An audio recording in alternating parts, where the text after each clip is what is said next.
شروع اللہ کا نام لے کر جو بڑا مہربان نہایت رحم والا ہے۔ جب آسمان پھٹ جائے گا اور اپنے پروردگار کا فرمان سن لے گا اور یہی اس کے لائق بھی ہے، اور جب زمین ہموار کر دی جائے گی اور جو کچھ اس میں ہے وہ اسے نکال کر باہر ڈال دے گی اور بالکل خالی ہو جائے گی اور اپنے پروردگار کے ارشاد کی تعمیل کرے گی اور اس کو لازم بھی یہی ہے، تو قیامت قائم ہو جائے گی۔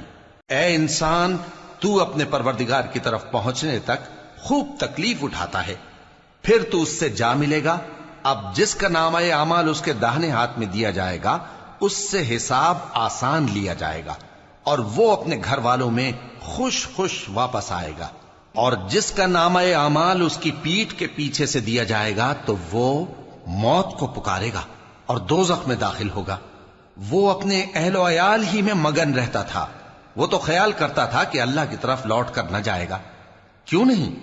اس کا پروردگار تو اس کو دیکھ رہا تھا۔ سو میں شام کی سرخی کی قسم کھاتا ہوں اور رات کی اور جن چیزوں کو وہ اکٹھا کر لیتی ہے ان کی، اور چاند کی جب وہ پورا ہو جائے، کہ تم لوگ درجہ بدرجہ ضرور چڑھو گے۔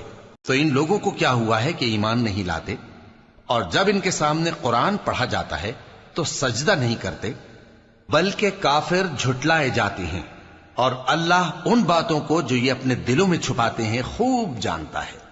تو ان کو دکھ دینے والے عذاب کی خبر سنا دو۔